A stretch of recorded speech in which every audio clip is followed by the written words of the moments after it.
my name is Jobby, and I actually played Link Between Worlds. But if you wanted to know what the game was about, fuck if I remember.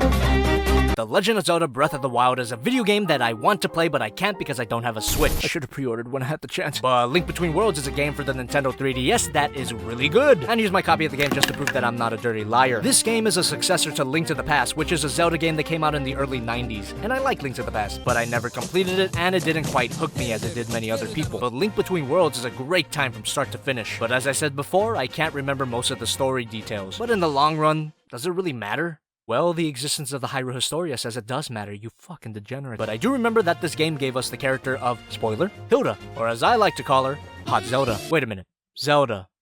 Hilda? Oh my god! The painting and the sculpting on this figure is awesome. This design of Link is not based on his in-game model. After all, you basically play as an Nendoroid version, so this figure's more in line with the character art and the concept art for Link to the Past. And I gotta admit, this is not my favorite Link design. That would go to either Skyward Sword or Twilight Princess. I don't know. I guess I prefer my Links more mature. No, that's not what I meant. With that being said, this figure is a fantastic rendition of this particular version of Link, with beautifully sculpted detail and very clean paint apps. Special mention has got to go to his magic bracelet, which allows him to perform the main gimmick of the game. Beautiful painting and sculpting on the soldier. Wrong franchise. And another part of this design that I don't really like is his hair. Don't get me wrong, it's perfectly sculpted, but I'm just not a fan of his over-exaggerated bangs. Not to mention it reminds me of a certain boy. And careful when handling the head, because his ears and his cap are shit. And I've got no complaints about the face. It's appropriately very youthful and actually kinda cute. Is that okay for me to say? I thought not. But like a lot of neutral Figma faces, I feel that this face is missing that spark of life. It's almost as if he's staring out into an infinite void, thinking about the weird shit I just said. But if you remove his hair and tear off his face, you can replace it with an angry face, and there's the spark of life I was looking for. This face is perfect for more confrontational poses.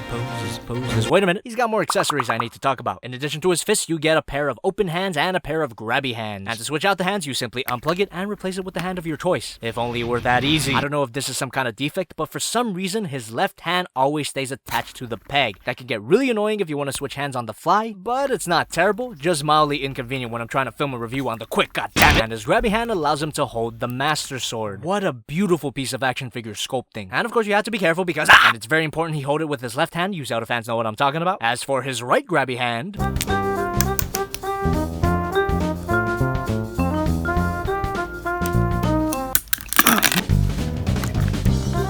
the Hylian shield, the Hylian shield, it's beautiful, almost looks like real metal. And for his final accessory, you get the main gimmick of the game. Link's magic bracelet allows him to turn into a painting, to travel through walls and get to hard to reach places. This is one of the coolest gimmicks in a Zelda game, and even though it's just a piece of flat plastic, it's one of the coolest Figma accessories, surprisingly detailed too. The bracelet stays on the same hand no matter which way you flip it, and you even get a little stand for the Link painting. And it doesn't really work, but you can plug it into the included Figma stand, place it up against the wall, and holy crap, that looks too cool for words. It's almost like a screen cap from the game. And if you're not using some of the accessories, you could always store them in the included sandwich bag. As for the main figure itself, it doesn't really need the Figma stand to stand up on its own, but it doesn't hurt to plug it in. And the stand has a hinge joint rotation, and the figure itself has a pivot at the head, can look up that far and look down that far, rotation at the cap, and I gotta be honest with myself, it's actually a swivel joint at the arm, which allows for rotation, arm moves out, bicep swivel, bend at the elbow, wrist moves up and down, and if you rotate the peg, you can get some side to side. Ball joint at the waist, which allows for a very healthy ball joint at the crotch, upskirt warning, ball joint at the hips, which allows for a kick, can't move back that far, beautiful spread thighs, bend at the knee, up and down at the ankle, a pivot, and a toe bend. But before I forget, ball joint at the ankle, which of course doubles as a posability on this guy is pretty much standard for Figma, but that's not a bad thing because the standard for Figma posability is fantastic. And like many Figma figures, this guy is quite small. He's almost the same size as the Figma Madakaname, SH Monster Arts Godzilla, Masterpiece Optimus Prime, and the Figma Skyward Sword Link. I like to think that these guys are in scale, and the Master Sword and the Hylian Shield adjust its size depending on the Link. Overall, this figure's awesome.